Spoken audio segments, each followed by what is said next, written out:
Hello everybody, welcome to Gregsbeerreviews today. Time to take that walk and go see what's in the fridge today.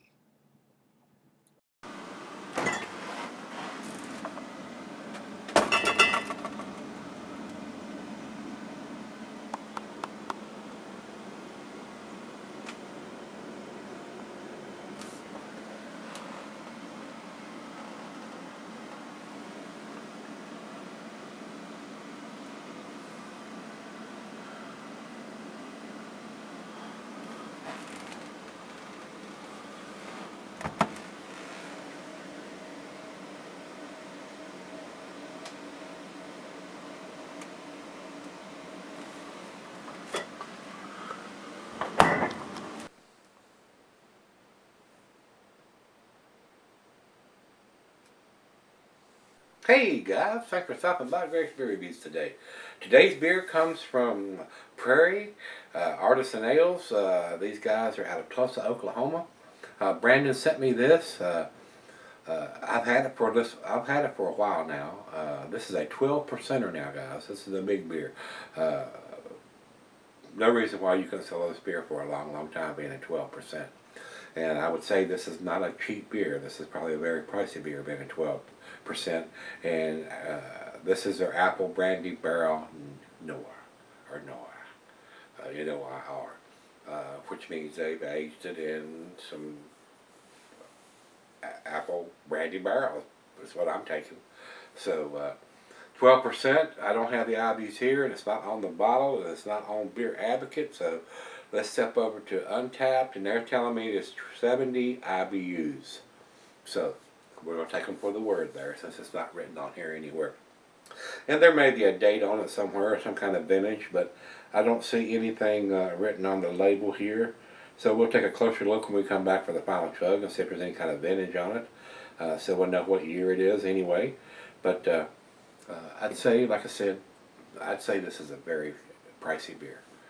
It's hard to tell how long they left it in the barrels, and these barrel-aged beers are usually a little more pricey, and the Prairie beers are a little pricey to start with, to begin with, so that adds additional costs. But they do make some damn tasty stuff, though, guys. If you can afford to get their beers, you're probably not going to be disappointed. I have not. They do some awesomely, especially in the dark beers, just like Avery does. They do it very well. And they know they do it very well, and they price it accordingly. So let's get on with this. I don't want it to be a 30-minute video. Commercial description says Apple Brandy Barrel Noir is an imperial stout we age in apple brandy barrels. This beer has major notes of chocolate, coffee, apple, and vanilla in the flavor and aroma. The stout is thick and slightly sweet, making for a smooth, slow sipping beer. 12%. This is a sipper, guys, not a chugger. You don't want to chug a beer of this magnitude and a beer of this quality. I mean, just don't do it. Sip on it for a while. Enjoy it. And if you're paying for it, you're probably going to want to sip. I wouldn't be afraid if this is not a $12 to $15 beer, or maybe even more. I'm not sure. I don't know what Brandon paid for this.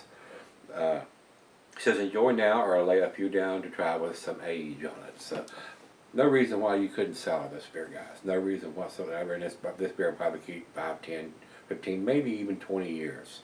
And the whole reason to have a vintage on it, so you can do a 2015 or 2016 with a 2017 or a 2020 side by side if you want to do a vertical. That's why I like to see a vintage on this style of beer, so we know what year it is.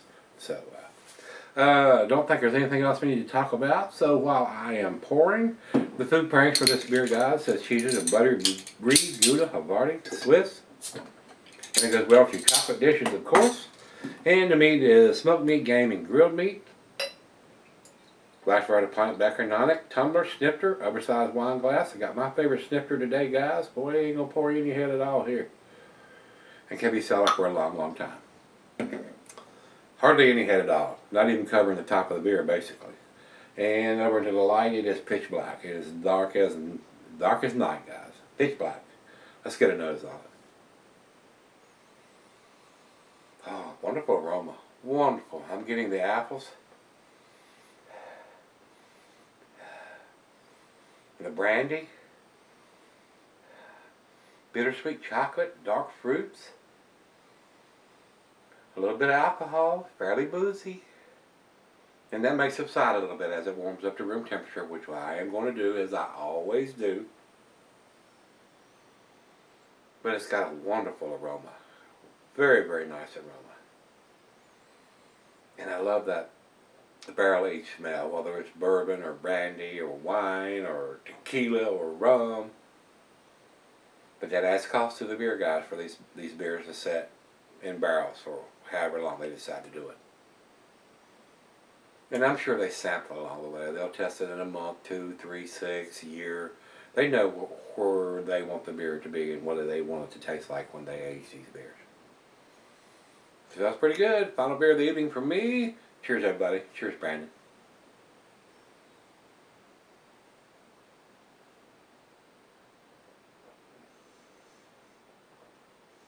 Wow. Wow, that is outstanding, guys. The apples, the brandy, which to me gives it that bourbon-esque brandy, whatever you want to call the alcohol barrels they use. To me, a lot of times I get bourbon notes. I get alcohol notes, whether it's bourbon or brandy or rum or whatever. Wonderful.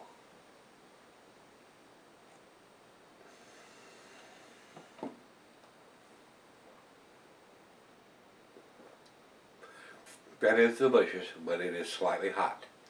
I will tell you. It's not burning or anything like that, but it does have that booziness to it.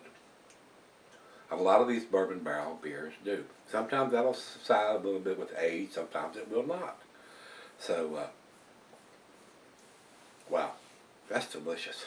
And for the final beer of the evening, I'm not out driving or in a bar or a brew pub or anywhere. All I gotta do is come back to the bedroom and hit the bed. So, best scenario, as I say, for drinking beers of this magnitude. Once you get to that 12% and bigger beers, great beers to have at home, and or unless you've got a designated driver. And then you might, you drink a couple of these out in the bar, you might be showing your ass a little bit before it's over with, or falling down, or stumbling to the bathroom or whatever. So that's why I drink these big monster beers at home. And I enjoy it more, I guess. Even though I like to go out to the brew pubs and the bars and stuff, I typically don't drink beers of this magnitude there, because I am the designated driver usually. So I don't like to get inebriated, and I don't want a DUI. I definitely don't want the blue lights flashing in my rearview mirror, for sure, because that is a $10,000 problem you're going to have. I love the red, white, and blue, but I don't want to see them in my rearview mirror. So, well, let me sip on this for a while, let her have a taste, 2 or 3, and might go out on the deck and fire up a stogie while I'm sipping on it, letting it come up to room temperature, and we'll come back and see where it ends up. Very impressive right now. Great beer. Alright guys, I'm back. Looked at the bottle when I got back. There is no vintage or no dating on it anywhere, whether it's a one-time brewed beer or not, I'm not sure. But you need to put a vintage on it, guys. We need to know what year that this was done, even though if it's a one-time done only. And especially if it's a one-time done only, they're not going to reuse the label. Put the damn vintage on it. Some of the beers have it and some of the beers don't. I got a problem with that. These guys are big enough they can do that. They are. So I'm going to call them out on the carpet for that.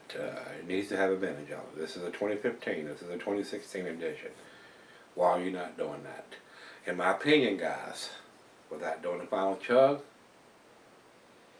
wonderful aroma. Outstanding, world-class, top-notch aroma. And taste, not quite as boozy now. Of course, I've been sipping on it for a while, and that subsides a little bit, or you get used to it as you're sipping on it. Wonderful aroma. The apples are there, the brandy is there, the caramel and toffee, the bittersweet chocolate, hints of vanilla, dark fruit. A lot of stuff going on this beer, guys. And it's just going to get more complex the longer you sour it. Wow, wonderful aroma, guys. Final chug.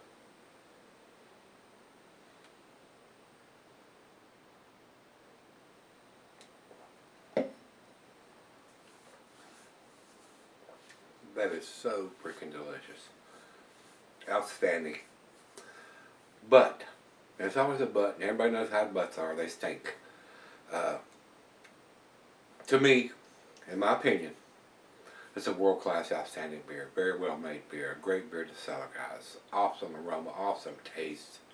It's a 10 beer in a 9 bottle because there's no vintage or dating on it anywhere. And I got a problem with that. They need to have the vintage on so we know if they do it every year, if they do it however often, or if it's a one-time beer. We want to know what year it is. Put the vintage on it, guys. Come on, Prairie. Step up to the plate. There are so many beer companies out there now that produce craft beers that date their stuff. They realize how important that dating machine is. And to me, that dating machine or dating your beers is just as important as the damn brew kettle or your head brewer. If you don't think that's important, you should get out of the beer business. You really should. Even though you're producing world-class beers, if you don't think putting a vintage on it, or if it's an IPA or double IPA, putting the month, day, and the year on it, and not some silly Julian code or Best Buy or enjoyed by date, you suck. So, and these guys don't suck, but their dating of their beers does suck. So, as far as I'm concerned, 10 beer in a 9 bottle. And that's where I'm going to put it. The numeric rank for me is a 99. It would be a 10, 100 if it had a vintage on it somewhere, and it does not. So, Brandon, thanks again, my brother, for sending me this, but and I know you have no control over that, but these guys do, and they choose not to date them or put a vintage on it. Come on, it's not rocket science. Let us know when the beer was done. Please, I beg you, put a vintage on this style of beer so we know. We might want to do a vertical, side by side, from 2 different years. So. Into that rant. So we'll go over to Beer Advocate. They say 98 world class.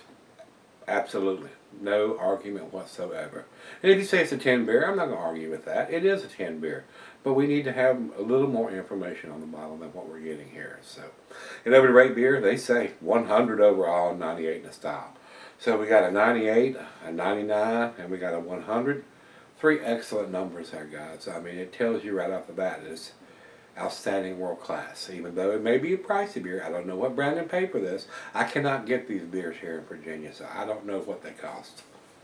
But anytime you have a barrel-aged beer, it's going to be a little more pricier than what your standard run-of-the-mill beers are going to be because of the way the beer is done.